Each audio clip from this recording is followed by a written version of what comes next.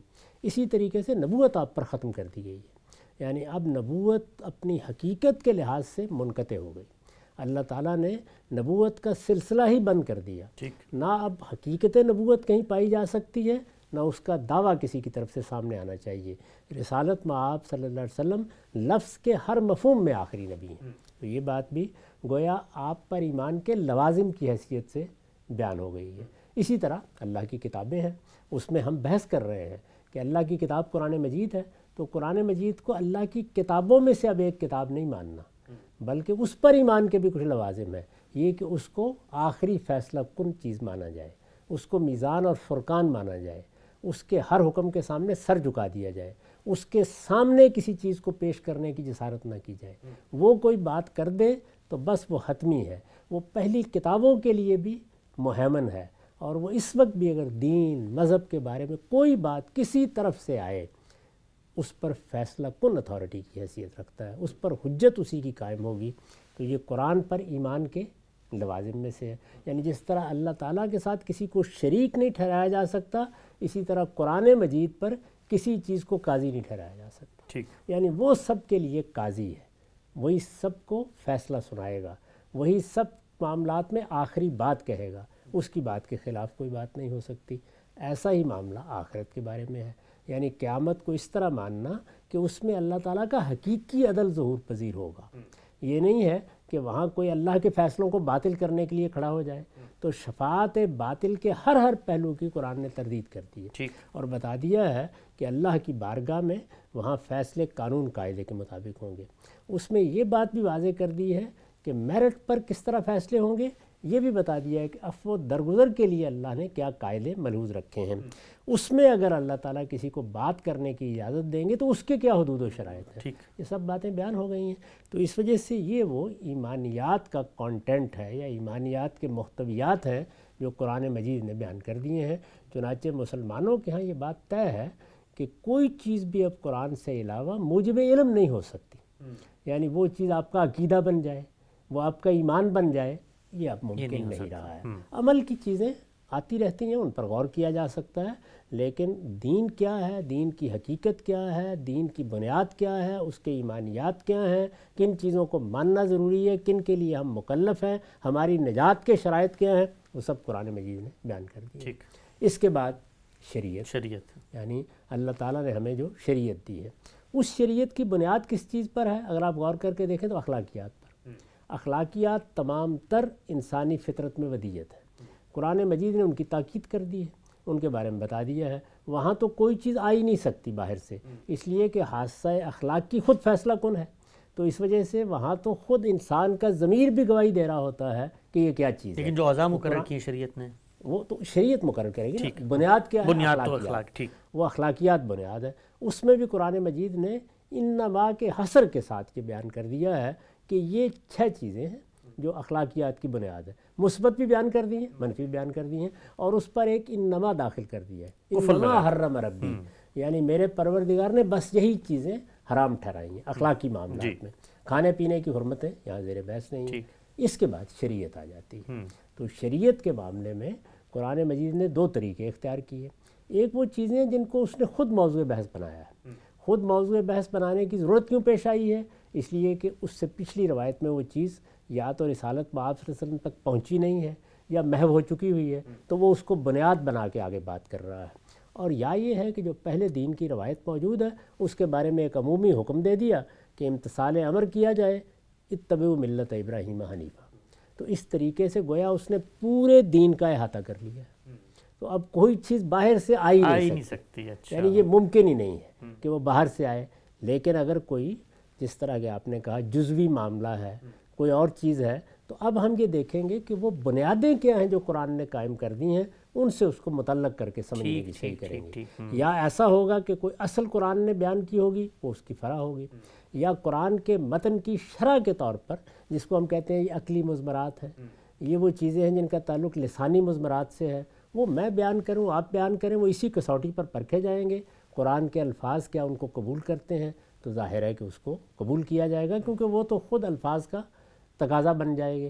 اسی طرح سے قرآن مجید جن چیزوں کو انسانی فطرت پر اعتماد کر کے اجمال سے بیان کر دیتا ہے، مثلا یہ کہ تم باطل طریقوں سے ایک دوسرے کا مال نہیں کھا سکتے، یا تمام طیبات تمہارے لیے حلال ہیں، تمام خبائث تمہارے لیے کھانے پینے کی چیزوں میں حرام کیے گئے ہیں، تو ظاہر ہے کہ اس اجمال کی تفصیلات ہم اپنے عقل و فطرت کے تقاضوں کے مطابق کرتے رہتے ہیں۔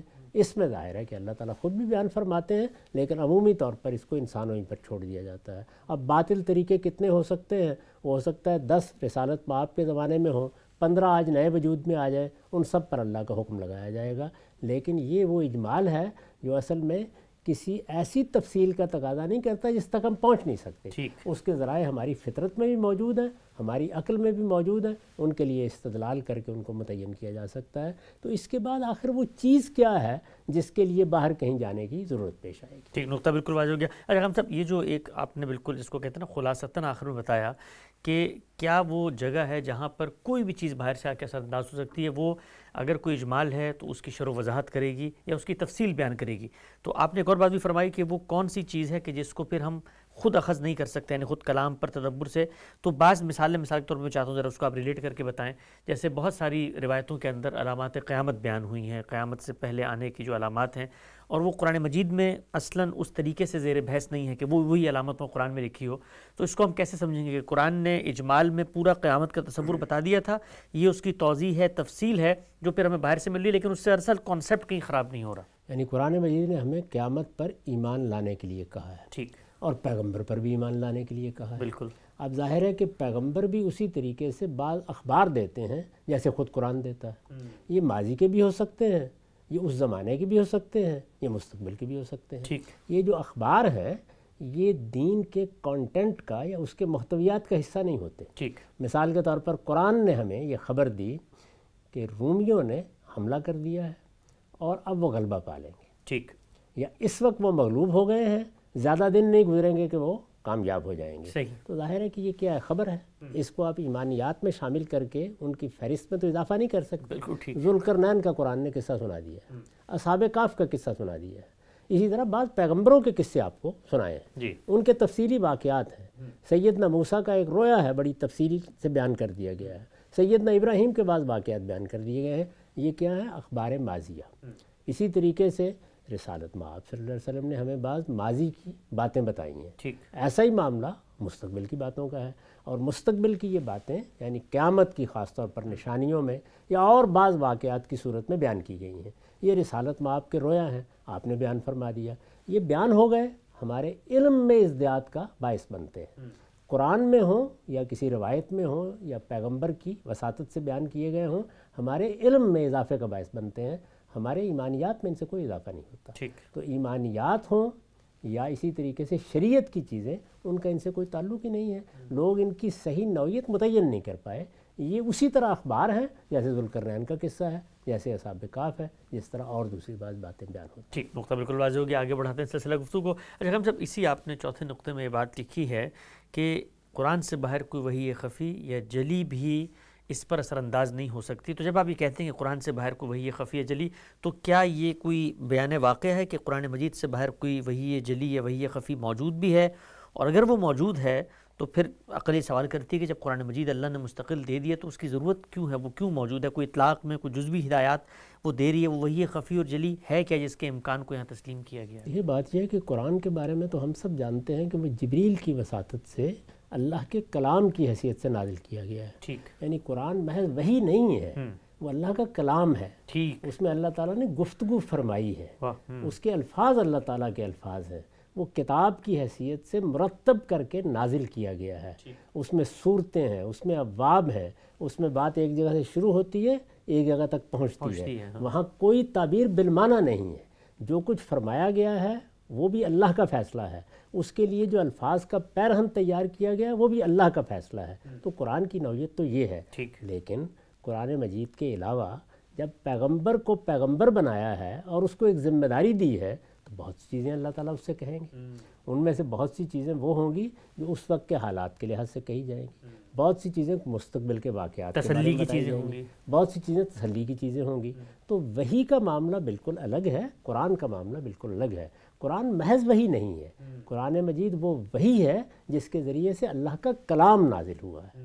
تو یہ دونوں میں بڑا فرق ہے. اب اس کے باہر جو چیز بھی ہے وہ کسی بھی نوعیت کی ہو، میں تو عرض کرتا ہوں اللہ کی کوئی دوسری کتاب ہے اس کے بارے میں بھی بتا دیا گیا ہے کہ اس پر قرآن ہی اب نگران ہوگا. یعنی اللہ کی کتاب ظاہر تو اللہ تعالیٰ کی طرف سے وہ بھی کلام ہے، وہ بھی اللہ کا کلام ہے. اس کے بارے میں بھی اللہ تعالیٰ نے خود واضح فرما دیا ہے کہ یہ کتاب جو اب میں نے نازل کی ہے یہ مہیمن علیہ، یعنی یہ پورے سلسلہ کتب پر جو کتابیں بھی نازل کی گئی ہیں ان پر بھی گویا ایک مہیمن ہے. تو ظاہر ہے کہ اگر کوئی اللہ تعالیٰ کی کتاب اس کے زمانے میں خود رسالت مآب اور پیش کر دیتے تو اللہ تعالیٰ کے کلام میں تضاد تو نہیں ہو سکتا. لہٰذا قرآن ہی اس پر حکومت کرتا، اور یا قرآن کی یہ حیثیت اللہ تعالیٰ خود تبدیل فرما دیتے. دونوں میں سے ایک ہی بات ہو سکتی ہے. اس حیثیت کو بیان کر دیا گیا، یہ حیثیت قرآن کو دے دی گئی، اس کا اعلان کر دیا گیا. اس حیثیت کا تقاضا میں بیان کر رہا ہوں کہ اگر قرآن مجید میزان ہے، اگر وہ فرقان ہے، اگر وہ مہیمن ہے، اگر اس کے بارے میں یہ بتا دیا گیا ہے کہ لِیَحْکُمَ بَيْنَ النَّاسِ فِي مَا اخْتَلَفُوا فِیہِ، اب تمام اختلافات میں فیصلہ کن حیثیت اس کی ہے، تو پھر اس کے باہر کی کوئی چیز اس پر اثر انداز نہیں ہو سکتی. کوئی چیز بھی ایسی نہیں ہو سکتی کہ جو آ کر اس کے بارے میں کوئی فیصلہ سنائے.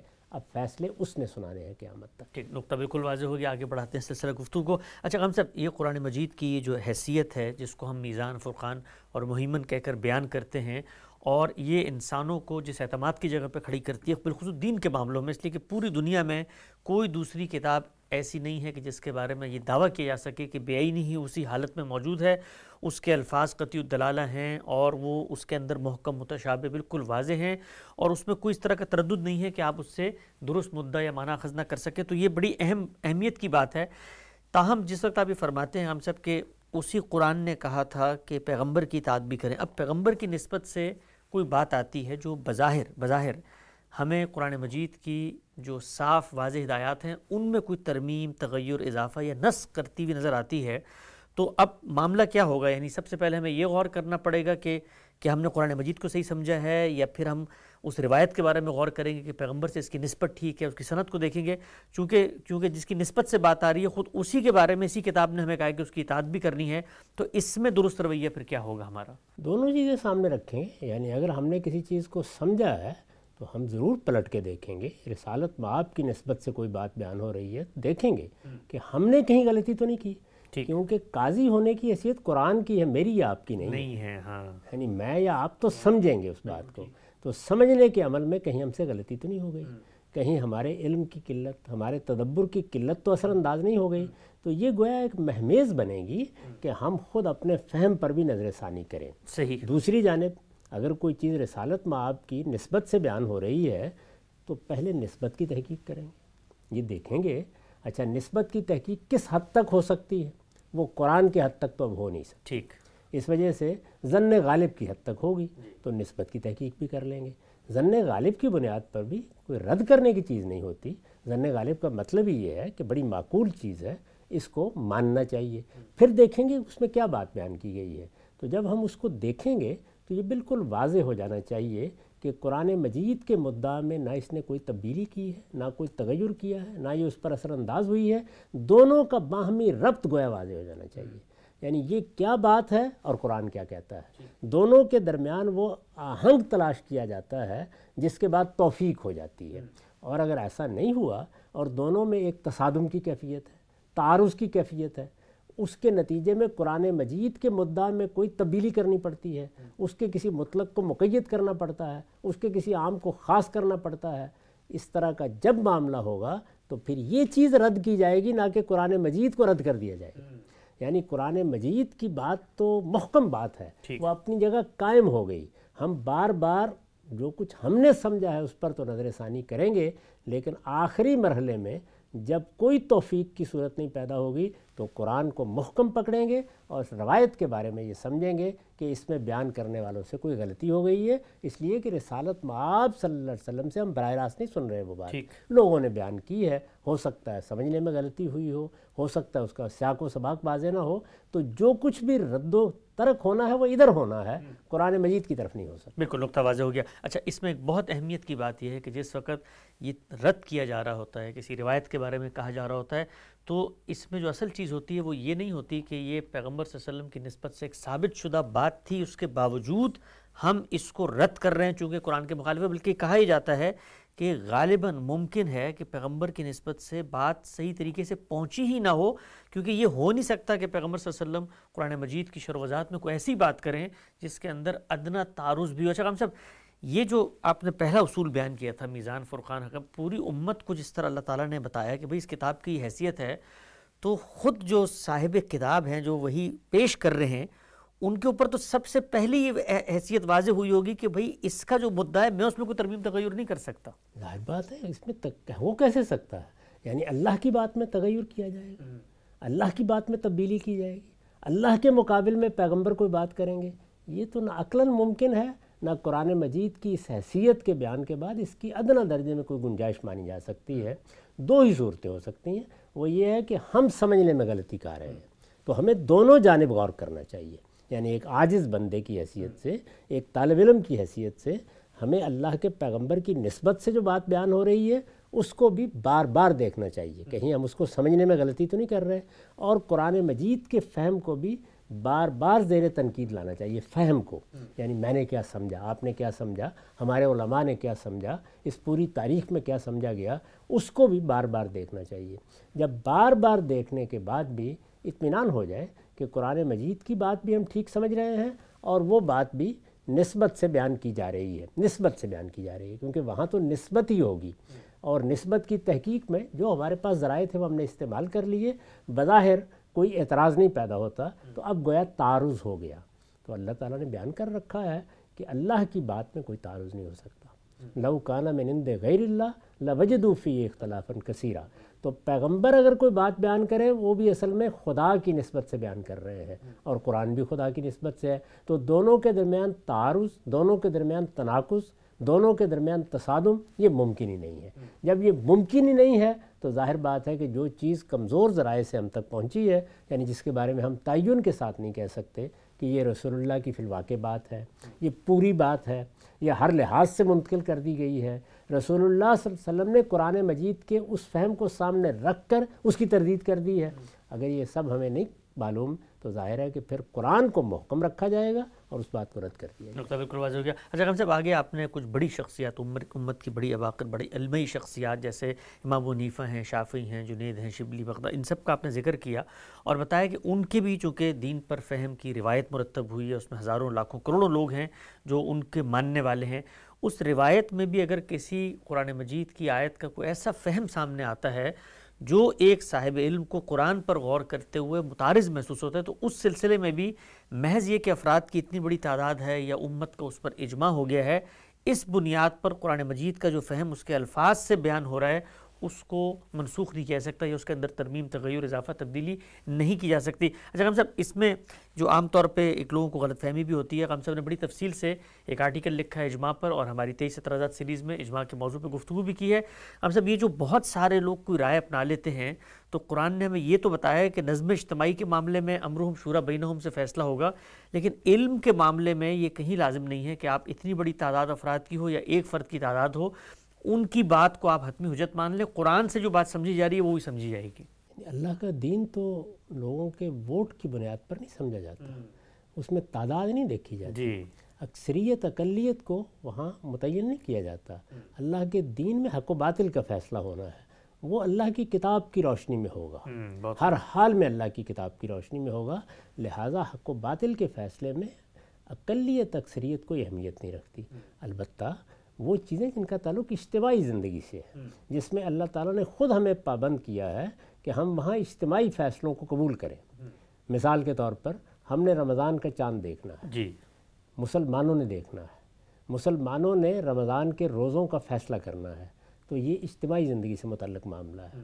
جمعہ کی نماز ادا کرنی ہے، عیدین کی نماز ادا کرنی ہے، یعنی کون سی جگہ ہوگی، کیا اہتمام کیا جائے گا، یہ سب اجتماعی فیصلے ہیں۔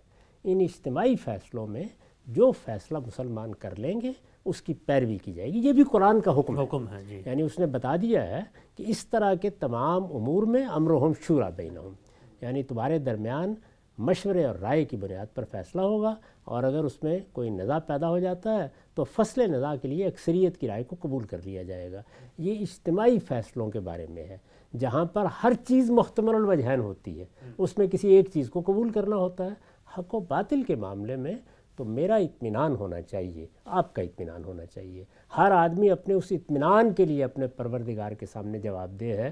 اس کے سامنے اگر یہ تعارض آ گیا ہے کہ ایک طرف قرآن مجید سے جو بات اس نے سمجھی ہے وہ ہے، اور دوسری جانب کوئی روایت ہے، دوسری جانب کوئی سلف کا قول ہے، دوسری جانب کوئی صحابہ کا آثار میں چیز ہے، دوسری جانب ہمارے علماء نے کوئی تحقیق کی ہے، تو اس پہ غور کیا جائے گا اور بڑے احترام کے ساتھ غور کیا جائے گا، اپنے آپ کو عاجز بندہ اور طالب علم سمجھ کے غور کیا جائے گا، لیکن آخری مرحلے میں جا کے فیصلہ کرتے وقت قرآن مجید کے سامنے سرنگوں ہوں گے۔ نقطہ بالکل واضح ہو گیا۔ یہ جو چوتھا نقطہ ہے جس میں قرآن مجید کے سامنے ہر کسی کا فہم زیر بحث آئے گا اور قرآن کی حاکمیت اس پر برتری پائے گی، اس پر دو نوعیت کے سوالات ہیں جو ہم صاحب سے اگلی نشست میں کریں گے، لیکن اس وقت ہوا چاہتا ہے لوگوں کے سوالات کو ہم شامل کرتے ہیں۔ دیکھتے ہیں آج ہمارے ساتھ سب سے پہلے کون ہے جی، سوال کیجیے گا۔ السلام علیکم، میرا نام نعمان ہے اور میں کراچی سے ہوں۔ میرا گامدی صاحب سے یہ سوال ہے کہ کوئی زمین کا مالک کیسے ہوتا ہے؟ زمین ساری خدا کی ہے، لیکن جب زمین انسانوں کے پاس آ گئی تو اس کی ملکیت کیسے اس کے پاس جائے گی؟ ہزاروں سال پہلے تو کوئی بھی انسان آیا، اس نے قبضہ کیا اور کچھ سال اس نے اپنے پاس رکھی، اور پھر آگے سے خرید و فروخت کا سلسلہ شروع ہو گیا، تو اس کا اصول کیسے طے کیا جائے گا؟ مطلب کوئی بھی زمین ہے تو سب خدا کی زمین، تو اگر کوئی شخص جا کے طاقت کے بلبوتے پہ قبضہ کرتا ہے تو اس کو کس اصول پہ غلط کہا جائے گا؟ ظلم کے اصول پہ؟ لیکن جس پر ظلم کیا جا رہا ہے زمین تو اس کی بھی نہیں ہے، اس نے بھی کسی نہ کسی زمانے میں قبضہ کیا تھا اس پر، تو اس کی ذاتی تو نہیں ہے، تو ظلم کا اطلاق پر اس پر کس طرح ہوگا؟ جی ہم سب سوال واضح ہے۔ دو صورتیں ہو سکتی ہیں جی، ایک یہ ہے کہ کسی نے، اللہ کی زمین ہے، اس میں کوئی شک نہیں ہے، اللہ کی زمین کا کون مالک ہو سکتا ہے، لیکن اس شخص نے جا کے اس کو آباد کر دیا، یعنی اس کو اس قابل بنا لیا کہ اس پر رہا جائے، اس قابل بنا لیا کہ اس پر کھیتی کی جائے، اس نے اس کو آباد کیا ہے، اس کی محنت کا معاوضہ دے کے میں اور آپ اس سے خرید سکتے ہیں۔ یہ خریداری اصل میں جو کچھ اس نے کیا ہے اس کے عمل کی خریداری ہے، صحیح، تو گویا تصرفات کی خریداری ہے، صحیح، یہ زمین کی خریداری ہے ہی نہیں۔ ایک آدمی نے ایک جگہ کو آباد کیا ہے تو کچھ محنت لگی ہوگی نا، کچھ سرمایہ خرچ کیا ہوگا اس نے، اس کا معاوضہ ہم اس کو دے دیتے ہیں، تو یہ معاوضہ اسی اصول پر دیا اور اسی اصول پر لیا جاتا ہے۔ ٹھیک، نہ زمین بیچی جا سکتی ہے نہ زمین خریدی جا سکتی ہے۔ اسی وجہ سے مسلمانوں کی حکومت اگر کسی جگہ قائم ہو تو یہ زمین مسلمانوں کی ملکیت میں آ جائے گی۔ ملکیت سے کیا مراد ہے؟ یعنی اس سے تمام تر فائدہ وہ اٹھا سکتے ہیں۔ ظاہر ہے کہ یہ ان کا اجتماعی فیصلہ ہوگا، اس اجتماعی فیصلے میں وہ یہ طے کر سکتے ہیں کہ ہم نے اس کو کسی کے تصرف میں دینا ہے، کسی سے کوئی معاوضہ لینا ہے، یہ سارے بندوبست ہیں۔ تو اس میں جو چیز بیچی اور خریدی جا رہی ہوتی ہے وہ زمین نہیں ہوتی، وہ اس پر کیا جانے والا کام ہوتا ہے یا اس کے لیے خرچ ہونے والا روپیہ۔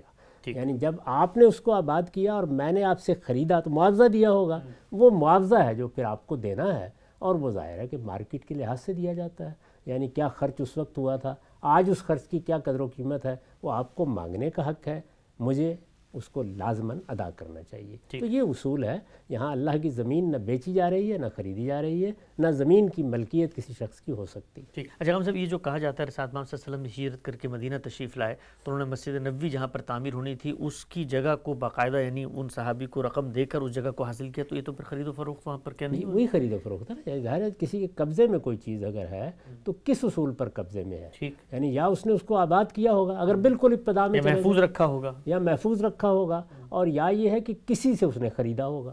تو اگر اس نے کسی سے خریدا ہے یا آباد کیا ہے یا اس پر کوئی محنت کی ہے یا اس کی حفاظت کی ہے تو اس کا معاوضہ اس کو دے دیا جاتا ہے۔ یہ در حقیقت اس محنت کا یا اس عمل کا معاوضہ ہے، اس میں زمین کی خریداری اور زمین کی فروخت زیر بحث ہی نہیں ہوتی۔ ٹھیک، نقطہ بالکل واضح ہو گیا، آگے بڑھاتے ہیں، جی سوال کیجیے گا۔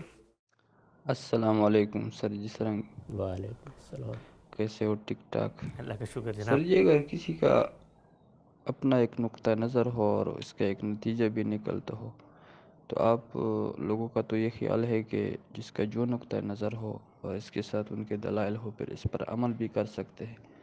تو اگر کسی کا یہ نقطہ نظر ہو کہ مثلا پاکستان میں جہاد جائز ہے اور اس پر دلائل بھی دیتے ہیں تو اس کا نتیجہ یہ نکلتا ہے کہ وہ جہاد بھی کرتے ہیں اور اس پر عمل بھی کرتے ہیں، تو یہ ٹھیک ہوگا؟ جی ہم سب یہ فرمائیے گا کہ نقطہ نظر لوگوں کو ہم کہتے ہیں بھئی ہر ایک کو رائے رکھنے کا حق ہے، لیکن اس کی رائے کے نتیجے میں اگر ایک ایسی جگہ جہاں پر مسلمان آباد ہیں اس کی رائے کے مطابق، اس کو میں غلط سمجھتا ہوں، وہاں جہاد فرض ہو گیا ہے تو پھر جو ہم نے اصول دیا بھئی آپ کو رائے کی آزادی کا حق ہے، تو پھر تو وہ عمل درآمد کرے گا اس کے۔ بالکل صحیح ہے، اس کو بھی یہ رائے قائم کرنے کا حق ہے اور ہمیں بھی ایک رائے قائم کرنے کا حق ہے۔ ٹھیک، تو ہم اپنی رائے کے لحاظ سے پھر اس کے ساتھ معاملہ کریں، یعنی ہم اس کو خارجی بھی قرار دے سکتے ہیں، وہ سمجھتا ہے کہ وہ جہاد کی جگہ، ہمیں بھی تو پھر رائے قائم کرنی ہے نا۔ اس کی وجہ یہ ہے کہ وہ ہم پر حملہ آور ہو رہا ہے، تو اگر وہ ہم پر حملہ آور ہو رہا ہے تو ہم بھی کوئی رائے قائم کریں گے۔ ٹھیک، اگر ہمیں اس کی رائے سے اتفاق ہے تو پھر تو اس کے ہاتھ پہ ہاتھ دے کے بیعت کر لینی چاہیے، اور اگر ایسا نہیں ہے تو ہم دلیل سے بھی اس کی غلطی واضح کریں گے، اور اگر وہ ہمارے خلاف اقدام کرے گا تو ہم بھی اس کے خلاف اقدام کریں گے۔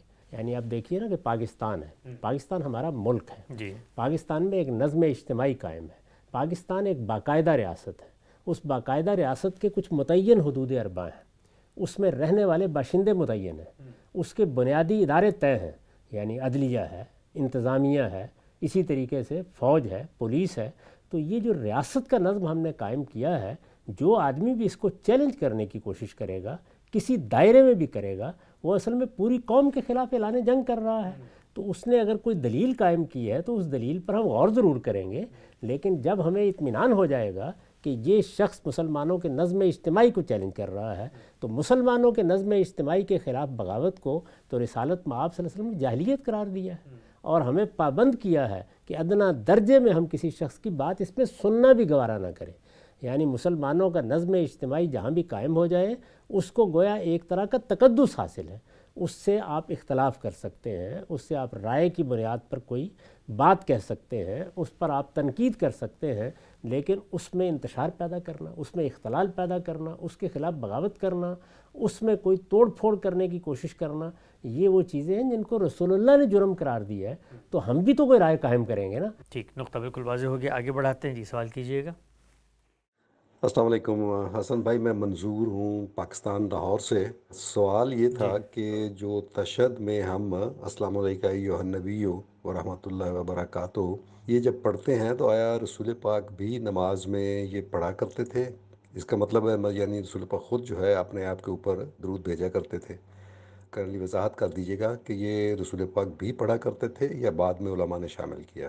بہت شکریہ۔ جی، ہم سے بھی تشہد میں جو ہم پڑھتے ہیں کہ اشہد اللہ ہے، تو اس پہ کیا وہ خود رسالت مآب صلی اللہ علیہ وسلم خود بھی یہی پڑھتے تھے؟ کیا صورتحال تھی؟ دیکھیے بات یہ ہے کہ رسالت مآب صلی اللہ علیہ وسلم بھی اپنے لیے دعا کریں گے جیسے ہم اپنے لیے دعا کرتے ہیں۔ جی، درود پڑھتے یہ لوگ سمجھتے نہیں اس کا مطلب کیا ہے، اس کا مطلب رحمت کی دعا کرنا۔ دعا کرنا، ہاں اچھا، اسی طرح سلام کا کیا مطلب ہے؟ سلامتی کی دعا کرنا۔ بالکل۔ تو سلامتی کی دعا جس طرح ہم دوسروں کے لیے کرتے ہیں، اللہ کے پیغمبر کے لیے کرتے ہیں، رحمت کی دعا اللہ کے پیغمبر کے لیے کرتے ہیں، تو وہ اپنے لیے بھی کر سکتے ہیں۔ اپنے لیے کن الفاظ میں کرتے ہوں گے وہ ہمیں معلوم نہیں ہے، ٹھیک، لیکن ہمیں جو الفاظ سکھائے گئے ہیں وہ یہ اتحیات میں پڑھے جاتے ہیں۔ السلام علیکم ایھا النبی، یہ حضور فی الذہن کا اسلوب ہے، محبت کے ساتھ، تعلق خاطر کے ساتھ، گویا ذہن میں کسی شخصیت کو آپ حاضر مان لیتے ہیں۔ جیسے ہم کہتے ہیں اے وطن، تو ظاہر ہے کہ ہم یہ نہیں وہاں پہ خیال کر رہے ہوتے کہ وطن کوئی سنتی ہوئی ہستی ہے، جی، بلکہ ایک طرح کا تعلق خاطر کا اظہار ہوتا ہے جس پہ خطاب کا اسلوب اختیار کیا جاتا ہے۔ تو ہم اپنے وطن سے بھی بات کرتے ہیں، ہم اس کے بارے میں بھی اچھے جذبات کا اظہار کرتے ہیں، اللہ کے پیغمبر کے بارے میں بھی کرتے ہیں۔ تو درود کیا ہے؟ رحمت کی دعا۔ سلام کیا ہے؟ سلامتی کی دعا۔ ٹھیک، نقطہ واضح ہو گیا۔ آخری سوال لیتے ہیں۔ جی، جی حسن صاحب، امید ہے کہ آپ خیریت سے ہوں گے۔ اللہ کا شکر، جی دعا فرمائیے۔ سر جی، میرا سوال یہ ہے کہ ہمارے یہاں جو فراہی اسکول آف تھاٹ ہے اس میں شرک فی صفات کا کیا کنسیپٹ ہے؟ جیسے کہ کہا جاتا ہے نا کہ اللہ کے بارے میں، اللہ کی جو بھی صفات ہے، جیسے کہ اللہ رحیم ہے، اللہ رحمان ہے، لیکن بہت ایسی جگہوں پہ قرآن میں بھی اور باقی جو لٹریچر ہے، اسلامی لٹریچر ہے، احادیث ہے، وہاں پہ بھی نبی کے بارے میں بھی یہ ہے کہ وہ رحیم ہے، رحم فرمانے والے ہے۔ تو اس چیز کو کیسے ڈفرینشیٹ کیا جاتا ہے؟ کیونکہ جو مخالف پارٹی جو بھی ہوتی ہے ان کے ساتھ جب بھی ڈسکشن ہوتا ہے وہ کہتے ہیں دیکھیے اللہ بھی رحیم ہے اور نبی بھی رحیم ہے، تو اللہ بھی رحم کر سکتے ہیں اور نبی بھی رحم کر سکتے ہیں، تو اس سے کوئی شرک لازم نہیں آتا۔ ٹھیک جی، ہم سب سوال واضح ہے۔ جی، تو ہم انسان بھی رحیم ہوتے ہیں، کریم ہوتے ہیں، ہمیں بھی یہ صفات پیدا کرنے کے لیے کہا گیا ہے، لیکن ہماری رحمت ہمارے دائرے میں ہوتی ہے۔ دائرے کا فرق ہوتا ہے۔ ظاہر ہے کہ اللہ کی رحمت وہ تو عالم غیب و شہادت کا احاطہ کیا ہوا ہے، عبدالآباد تک، جی، وہ اب بھی ہے، وہ قیامت تک ہوگی، وہ ہر موقع پر ہے، وہ ہر جزو میں ہے۔ یہ اللہ کی رحمت کا دائرہ ہے جس کا احاطہ نہیں کیا جا سکتا۔ ٹھیک، بندوں کی رحمت ان کے دائرے میں ہوتی ہے۔ رسالت مآب صلی اللہ علیہ وسلم اپنے اعزاء کے لیے، اپنے اقربا کے لیے، اپنے صحابہ کے لیے جب آپ دنیا میں موجود تھے تو سراسر رحمت تھے، رؤوف و رحیم تھے۔ اللہ تعالیٰ نے کرم فرمایا کہ ہمارے لیے بھی آپ کو رحمت بنا دیا۔ تو اس وجہ سے رحمت کا دائرہ یا تعلق کا دائرہ وہ شخص کے لحاظ سے ہی طے ہوتا ہے۔ تو اللہ کی رحمت کا اس سے کیا تقابل؟ یعنی ہم بندے بھی آخر دوسروں پر شفقت کرتے ہیں، کسی غریب پر کریں گے، زیر دست پر کریں گے۔ اللہ تعالیٰ کے بارے میں یہ صفات اللہ کے شایان شان مانی جاتی ہیں، اور بندوں کے بارے میں یہ صفات بندوں کی عاجزی کے لحاظ سے مانی جاتی ہیں۔ بالکل ٹھیک ہے۔ یعنی خدا کی ذات میں یا اس کی صفات میں یا خلق میں، تدابیر امور میں اگر آپ کسی کو اس کا ساجی، سبارڈینیٹ، ساتھی، ہمسر مانتے ہیں تو یہ شرک ہوتا ہے، ورنہ وہی صفت۔ اچھا، ہم سب ایک بالکل کنکلوڈ، اللہ تعالیٰ کی جتنی صفات ہیں اس کا پرتو خود اللہ تعالیٰ نے ہمارے اندر بھی تو رکھ دیا، تبھی اسی سے تو ہم سمجھتے ہیں کہ رحیمیت، کریمیت ہوتی کیا خود ہمارے اندر بھی اس کا ایک بہت ہی یوں سمجھ لیجئے کہ عاجزانہ پہلو ہے جس میں ہمیں بھی وہ چیز دی گئی۔ اللہ کے ہاں تو کسی عجز کا کوئی سوال نہیں ہے، تو اللہ تعالیٰ کی صفات اللہ کے شایان شان، اور بندوں میں ان صفات کا پرتو بندوں کے لحاظ سے۔ ٹھیک، نقطہ بالکل واضح ہو گیا۔ وقت یہاں پہ ختم ہوتا ہے، دوبارہ حاضر خدمت ہوں گے، اب تک آپ کے وقت کا بہت شکریہ۔